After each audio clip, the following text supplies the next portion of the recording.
Pure Cotton Club, formals and casual shirts. Lakshmi Krishna Natural Weight Loss Powder, 100% organic, no side effect. Link in description. என்னாச்சு OPS சட்டப்பேரவையில் அவரை பார்க்கவே முடியல, சட்டப்பேரவைக்கு வரதே இல்லை. ஒரு இருக்கை மாற்றம்க்கு அப்புறமா அவர் சட்டப்பேரவையிலே கலந்துக்கிற மாதிரி தெரியல. தமிழகத்தினுடைய அரசியல் வரலாற்றில் அதிக காலம் பட்ஜெட்டுகளை சமர்ப்பித்தவர். 11 வருஷம் பட்ஜெட் போட்டிருக்காரு. இவ்வளவு ஒரு சீனியர் மேன் அவரை போய் பின்னாடி இருக்க நகர்த்தி வைக்கிறது என்பது ஒரு அவமானம். கரெக்ட் தான் நீங்க சொல்றது. இதே சபாநாயகராக இருந்தவர் தான் தனபால். அவருக்கு எடப்பாடி பழனிசாமிக்கு பின் வரிசையில தான் இடம் கொடுத்து. தனபாலுங்க சபாநாயகருக்கும் முதலமைச்சருக்கும் வேறுபாடு. நீங்க நல்லா புரிஞ்சு இல்ல, நீங்க சீனியர் அடிப்படையில் சீனியர் என்ன சொல்ல வரணும் நல்லா புரிஞ்சுங்க. முதலமைச்சராக இருந்தவர்னு நான் சொல்றேன். இதுவரை தமிழ்நாட்டின் எந்த முதலமைச்சரும் இது போல பின் வரிசையிலே அமர்த்தப்பட்டதாக வரலாறு கிடையாது. இதுல என்ன அநீதி? சபாநாயகர் இது என்னுடைய உரிமை, நீங்க தான் உட்காரணும்னு சொல்லும் போது உட்கார்ந்து, இது என்னோட உரிமை பின்னாடி உட்காருங்க போது உட்காரணும் இல்ல, அதுதானே சரி. ஒரு பள்ளிக்கூடத்தினுடைய ஆசிரியராக தலைமை ஆசிரியராக இருந்தவனை புதிதாக சேர்ந்த மாணவர்களுக்கு பின்னால் கொண்டு உட்கார வைத்தால் அது அந்த ஆசிரியருக்கும் அந்த தொண்டுக்கும் அந்த பணிக்கும் அந்த பதவிக்கும் மாடத்திற்கும் இழைக்கப்படுகிற அநீதியா அவமானமா இல்லையா? நான் கேட்கறது ஒரே ஒரு விஷயம் தான். திராவிட முன்னேற்ற கழகம் ஆட்சிக்கு வந்தது. எடப்பாடி முதலமைச்சராக இருந்தவர். ஊழல் முதலமைச்சர் என்று சொன்ன திமுக அவர் மீது எடுத்த நடவடிக்கைகள் என்ன? 4 ஆண்டு காலத்தில் ஊழல் மலிந்து விட்டது என்றெல்லாம் குற்றம் சுமத்தக்கூடிய எடப்பாடி எந்த வழக்காவது திராவிட முன்னேற்ற கழகத்தின் ஆட்சிக்கு எதிராக தொடுத்திருக்கிறார்? எடப்பாடி போல ஒரு தோல்வியின் பிராண்டு, ஒரு தொடர் தோல்வி தலைமை, பிளவுவாத தலைமை, தன் கட்சியை தொடர்ந்து 10 தேர்தல்களை தோற்கடிக்கிற தலைமை, பலவீனமான தலைமை இருந்தால்தான் தங்கள் அரசியல் எதிர்காலத்திற்கு பாதுகாப்பு என்று திமுக மணிக்கணும். ஒரு தேர்தலில் தான் அவரோட தலைமையில தோற்றிருக்கு. 2024 மட்டும்தான் தோற்றிருக்கு. இது எல்லாமே இரட்டை தலைமை தான். ஓபிஎஸ் உடைய கருத்தை ஒரு நிமிடம் கேட்டிருந்தால் அனைத்து இந்திய அண்ணா திமுக என்ற இயக்கம் பிளவுபட்டு இருக்காது, தோற்று இருக்காது, இன்றைக்கு ஆட்சி கட்டில் அமர்ந்து இருக்கும். இன்றைக்கு வரை எடப்பாடி சொன்னது சட்டமன்றத்தில் 200 தொகுதி ஜெயிச்சிட்டாரா? மெகா கூட்டணி அமைச்சிட்டாரா? எதையாவது சொன்னதை எடப்பாடியால் நிறைவேற்ற முடியுதா? 10 தேர்தல்களுக்கு அந்த கட்சியை படுகொலியில் தள்ளி ஒரு பாலடைந்த பங்களாவோடு அதிமுகவை மாற்றி வைத்திருக்கக்கூடிய எடப்பாடியால் 11வது தேர்தலில் ஆளுங்கட்சி ஆகிடுவார்னு சொல்லி நம்பினா அவனோட பைத்தியக்காரன் வணங்க முடியுமா? ஒரு பஸ்ஸை ஒரு பேருந்துக்காரன் என்னை இழுத்துக்கிட்டு போறதுக்கு ஒரு ஆட்டோ வேணும்னு ஆசைப்படுற மாதிரி இவன் என்ன பண்ணுன்னா அதிமுக கட்சி கூட்டணிக்கு இயக்கத்தோடு சீமான் வருவாரா, விஜய் வருவாரா? இப்படிப்பட்ட நிலை அதிமுகவினுடைய வரலாற்றில் என்றைக்காவது இருந்ததுண்டா? கூட்டணிக்காக இன்னொரு கட்சி வாசலுக்கே போனவர் தான் சார் ஜெயலலிதா. நல்லா புரிஞ்சுங்க. கூட்டணி கட்சிகளை உற்சாகப்படுத்துவதற்கு, இணக்கப்படுத்துவதற்கு, களத்தில் இறங்கி வேலை செய்து வெற்றியை கொய்வதற்காக மோட்டிவேட் பண்றதுக்கு போனாரே தவிர கூட்டணி பிச்சை எடுப்பதற்கு போகவில்லை. என்னாச்சு ஓபிஎஸ் சட்டப்பேரவையில் அவரை பார்க்கவே முடியல, சட்டப்பேரவைக்கு வரதே இல்லை. ஒரு இருக்கை மாற்றம்க்கு அப்புறமா அவர் சட்டப்பேரவையிலே கலந்துக்கிற மாதிரி தெரியலையே. இல்லை, அவருக்கு ஒரு மன அழுத்தம் இருப்பதாக நான் உணர்கிறேன். காரணம், 3 முறை முதலமைச்சராக இருந்தவரை முன்வரிசையில் அமர்த்துவது என்பது சபாநாயகருடைய தனிப்பட்ட உரிமை என்று அப்பாவு சொன்னார். நான் ஒரு 3 முறை முதலமைச்சராக இருந்தவர், அவர் எங்கே உட்கார வைக்கணுன்றது என்னுடைய உரிமை, அவருக்கு முதல் வரிசையில் தான் இடம் கொடுப்பேன்னு சொல்லி கொடுத்தாரு. அதுக்கு பிறகு என்ன நடந்ததோ தெரியவில்லை. திடீரென்று ஒரு நாள் முதலமைச்சர் எழுந்தார். எதிர்க்கட்சித் தலைவர் எடப்பாடியினுடைய பங்காளி வன்மத்தை ஏற்றுக்கொண்டு அவர் விருப்பத்திற்கிணங்க முன்னாள் முதலமைச்சர் ஓபிஎஸ் அவர்களை பின்வரிசைக்கு தள்ளுங்கள் என்று அந்த கோரிக்கையை எடப்பாடியின் சார்பாக வைத்தவர் இன்றைய முதலமைச்சர் திரு ஸ்டாலின் அவர்கள்.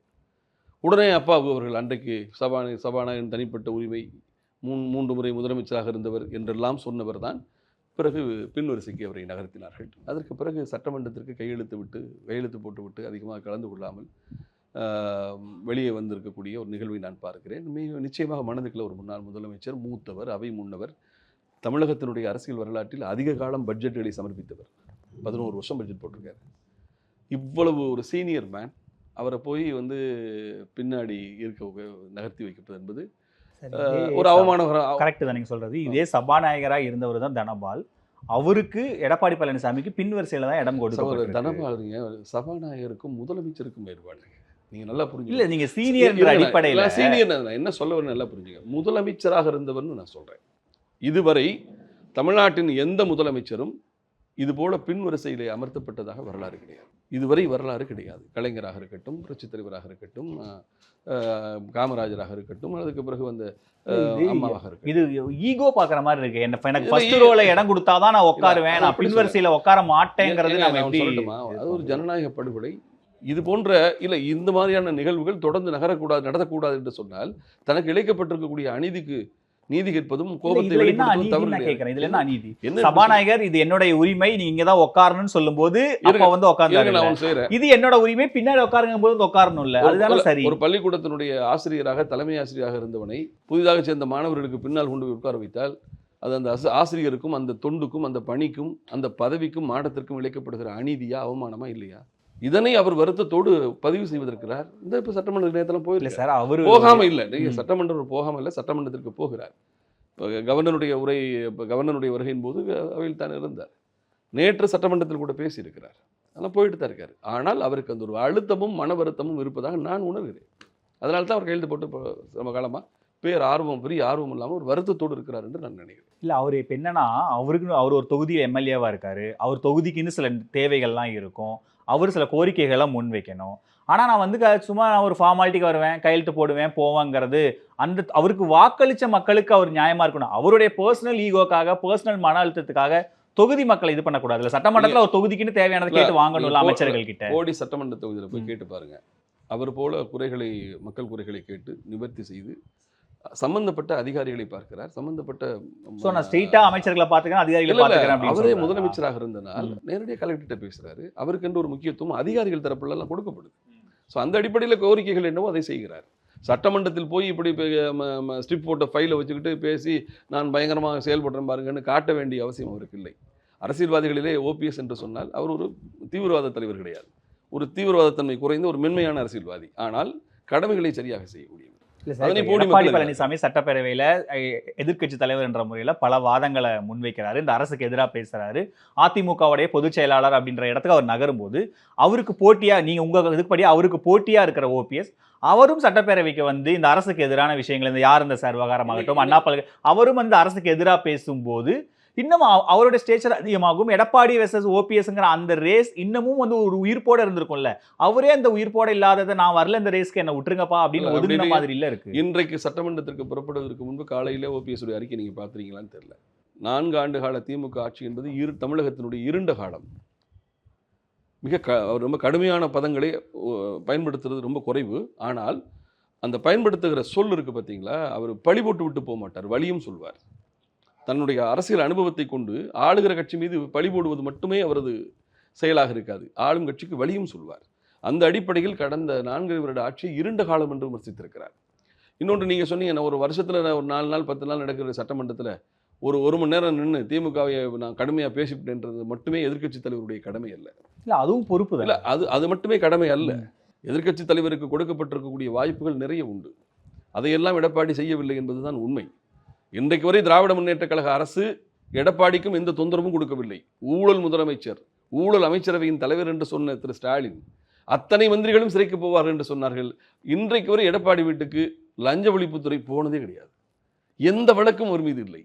அவர் மீதான வழக்கை சிபிஐக்கு எடுத்துகிட்டு போனது யார்? திராவிட முன்னேற்ற கழகம். சம்பந்தி மீதான டெண்டர் முறைகேட்டு வழக்கு சிபிஐ விசாரிக்கணும். எடப்பாடி முதலமைச்சராக இருக்கிற போது அவர் சம்பந்திக்கு கொடுத்த டெண்டரில் அவரே தன்னை விசாரித்துக் கொள்ள முடியாது, சிபிஐ விசாரிக்க வேண்டும் என்று டெல்லிக்கு எடுத்துகிட்டு போனவங்க திமுக.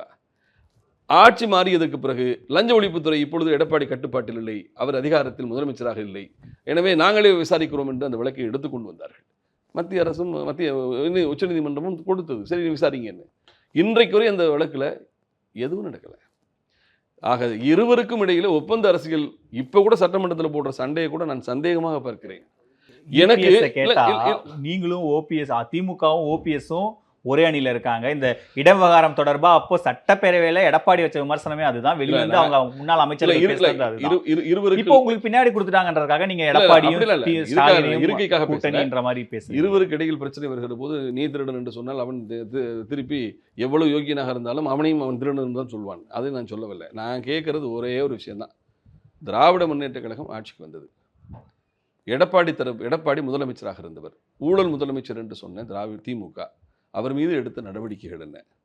4 ஆண்டு காலத்தில் ஊழல் மலிந்து விட்டது என்றெல்லாம் குற்றம் சுமத்தக்கூடிய எடப்பாடி எந்த வழக்காவது திராவிட முன்னேற்ற கழகத்தின் ஆட்சிக்கு எதிராக தொடுத்திருக்கிறாரா? அறப்போர் இயக்கம் கூட வழக்கு போட்டிருக்கிறது. தனிநபர் சமூக ஆர்வலர்கள் கூட வழக்கு போடுகிறார்கள். நீ எதிர்க்கட்சி தலைவராக இருந்து என்ன செஞ்சீங்க? நான் இதைத்தான் சொல்கிறேன். இன்னொன்னுங்க, எடப்பாடி போல ஒரு தோல்வியின் பிராண்டு, ஒரு தொடர் தோல்வி தலைமை, பிளவுவாத தலைமை, தன் கட்சியை தொடர்ந்து 10 தேர்தல்களை தோற்கடிக்கிற தலைமை, பலவீனமான தலைமை இருந்தால்தான் தங்கள் அரசியல் எதிர்காலத்திற்கு பாதுகாப்பு என்று திமுக ஆசைப்படுகிறது. மணிக்கணும் ஒரு தேர்தலில் தான் அவரோட தலைமையில தோத்துருக்கு. 2024 மட்டும்தான் தோத்துருக்கு. இது எல்லாமே இரட்டை தலைமை தான். அதனால நம்ம அப்ப ஓபிஎஸ் இல்ல, நீங்க அதிமுகவை பொறுத்தவரை அரசியல் தலைமையை விட அதிகார தலைமையைத்தான் தொண்டர்களும் ஏற்றுக்கொள்வார்கள், நிர்வாகிகளும் ஏற்றுக்கொள்வார்கள். அந்த அடிப்படையில் முதலமைச்சராக இருந்த எடப்பாடி தான் அத்தனையும் முடிவு செய்தார். புரியுதா உங்களுக்கு? அத்தனையும் ஆர்கே நகர் இடைத்தேர்தல் தொடங்கி உள்ளாட்சி தேர்தல், மாநகராட்சி தேர்தல், ஊரக உள்ளாட்சி தேர்தல், இடைத்தேர்தல், 2021 பொது தேர்தல், நாடாளுமன்ற தேர்தல், இத்தனை தேர்தல்களிலே அவரை நீங்க எண்ணி பாருங்க. 10 தேர்தல் பழனிசாமி என்று காலம் பட்டமிட்டு அண்ணன் ஓபிஎஸ் உடைய கருத்து கேட்டிருந்தால், ஓபிஎஸ் உடைய கருத்தை ஒரு நிமிடம் கேட்டிருந்தால் அனைத்து இந்திய அதிமுக என்ற இயக்கம் பிளவுபட்டு இருக்காது, தோற்று இருக்காது, இன்றைக்கு ஆட்சி கட்டில் அமர்ந்திருக்கும். அன்றைக்கு 2021 கூட்டு சொன்னதை மட்டும் கேட்டிருந்தா, 10 ஆண்டு காலம் தொடர்ந்து ஆட்சியில் இருந்து விட்டோம், மக்களிடம் நிர்வாகத்துக்கு எதிரான ஒரு கோவாலை இருக்கிறது, அதனை எதிர்கொள்வதற்கு கூட்டணியை விசாலப்படுத்த வேண்டும். தேமுதிகவினுடைய 18 பேர் நம்ம பதவி நீக்கம் செய்யப்பட்ட 18 பேர் இருக்காங்க, அவர்களில் சில பேருக்கு சீட்டு கொடுக்கலாம், அவர்களை உள்ளே அழைக்கலாம். இன்றைக்கு தேமுதிக பின்னாடி அழைகிறார் எடப்பாடி, அன்றைக்கு தேமுதிகவை அழையுங்கள் என்று சொன்னவர் ஓபிஎஸ். முடியாதுன்றாரு. புதிய தமிழகத்தை கூப்பிடுங்க, தேவையில்லை, இந்த கூட்டணியே போதும், நான் 200 தொகுதியில் ஜெயிப்பேன் சொன்னவர் தான். இன்றைக்கு வரை எடப்பாடி சொன்னது சட்டமன்றத்தை 200 தொகுதி ஜெயிச்சிட்டாரா? மெகா கூட்டணி அமைச்சிட்டாரா? நாடாளுமன்ற இருங்க சார், நாடாளுமன்ற தேர்தலில் என்ன சொன்னார் தெரியுமா? பொண்ணை என் கூட வச்சுக்கிட்டு, பாரதத்தின் பிரதமரை எடப்பாடி பழனிசாமி தான் தீர்மானிப்பார், தேவைப்பட்டால் எடப்பாடி பழனிசாமி பிரதமராக வருவார் சொன்னாரல்ல. இதெல்லாம் நாங்களா சொன்னோம்? எதையாவது சொன்னதை எடப்பாடியால் நிறைவேற்ற முடியுதா?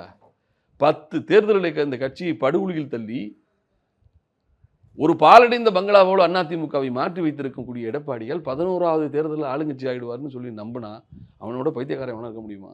சொல்லுங்க சகோதரர். இல்லை சார், இப்போ இரட்டை இலையிலிருந்து கட்சியிலிருந்து நீங்கள் 2021 நீங்கள் அதுக்கப்புறம் நடந்த விவகாரம், அதுக்கப்புறம் இரட்டை தலைமை ஒற்றை தலைமையாச்சு, அப்புறம் நிறைய பொதுக்குழு சர்ச்சை, இப்போ வந்து ஒற்றை தலைமை அதிமுகவுடைய பொதுச் செயலாளராக ஆனதுக்கு அப்புறமா நடந்த முதல் தேர்தலில் அதிமுக தோத்துருக்கு. ஆனா அடுத்த நாடாளுமன்ற தேர்தல், அடுத்தது சட்டப்பேரவை தேர்தல் வர இருக்கு. நடுவுல ஈரோடு இடைத்தேர்தல்ல என்ன சொன்னார் தெரியுமா? 73 புரட்சி தலைவர் திண்டுக்கல்ல நடத்திய அரசியல் புரட்சியை நாங்கள் ஈரோட்டில் நடத்த போறோம், கண்ணன் குளத்துக்கு அப்படின்னு சொல்லி கண்ணன் குளம் என்று கடிதாசி எல்லாம் போட்டார். நான் உங்கள் சமுதாயத்தை சேர்ந்தவர், எனக்கு ஓட்டு போடுங்கள் என்று அதிமுகவின் அரசியல் வரலாற்றில் சாதியை சொல்லி ஓட்டு கேட்கிற கேவலமான நிலையை அவர் உருவாக்கினார். அப்படி இருந்தும் காங்கிரஸ் கட்சியிடம் 10வது சுற்றில் முட்டி போட்டு முழுவதுங்கக்கூடிய நிலை உருவானது. நான் என்ன கேட்கிறேன், நீங்கள் தோல்வியின் பிராண்ட் சார். நீங்கள் தோற்று போன தலைமை, தொடர் தோல்வி தலைமை, பிளவுவாத தலைமை. ஒன்று வச்சுங்க பிரதர், உலகத்தில் நல்லங்க திராவிட முன்னேற்ற கழகம் தன் கட்சியை கட்டுக்கோப்போடு வைத்திருக்கிறது. தன் கூட்டணிகளிலே உரசல்கள் இருந்தாலும் அதனை சரி செய்து கூட்டணியை குலையாமல் பார்த்திருக்கிறது. நீ கூட்டணியும் உடைச்சிட்ட, கட்சியும் உடைச்சிட்ட. இப்போ நீ உலகத்தில் ஒரு பஸ்ஸை ஒரு பேருந்துக்காரன் என்னை இழுத்துக்கிட்டு போகிறதுக்கு ஒரு ஆட்டோ வேணும்னு ஆசைப்படுற மாதிரி இவன் என்ன பண்ணுன்னா, அதிமுக கட்சி கூட்டணிக்கு இயக்கத்தோடு சீமான் வருவாரா, விஜய் வருவாரா? இப்படிப்பட்ட நிலை அதிமுகவினுடைய வரலாற்றில் என்றைக்காவது இருந்ததுண்டா?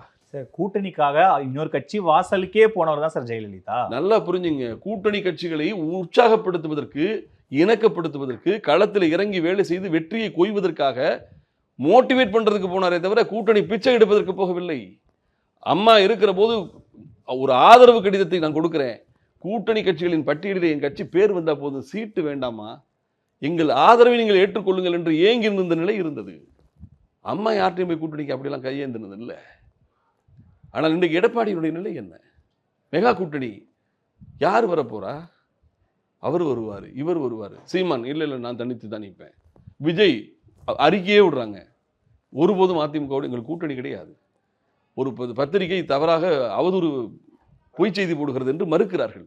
உலகத்தில் அதிமுகவோட கூட்டணி இல்லைன்னு அறிவிக்கிற அசிங்கங்கள் ஏன் நிகழ்ந்தது? உன் கட்சியை நீ பலமாக வச்சிருந்தேன்னா உன்னை நோக்கி எத்தனை கட்சிகள் வந்திருக்கும்?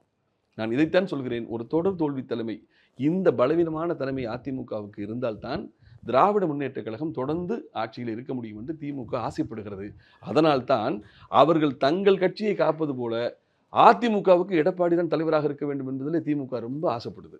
அதனால தான் சட்டமன்றத்தில் எங்களுக்கு எடப்பாடிக்கு தான் போட்டி என்பது போன்ற ஒரு பிம்பத்தை உருவாக்கத்தான் இருவரும் சண்டை போட்டுக்கொள்வது, அதனை ஒளிபரப்பு செய்து இந்த பாருங்க எனக்கும் அவருக்கு தான் போட்டின்னு காட்டுறாங்க.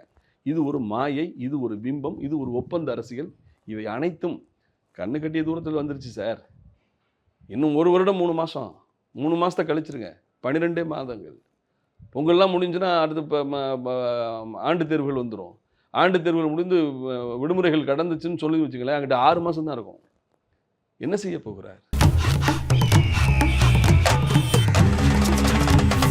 MCR Pure Cotton Club, formals and casual shirts. Lakshmi Krishna Natural Weight Loss Powder, 100% organic, no side effect. Link in description.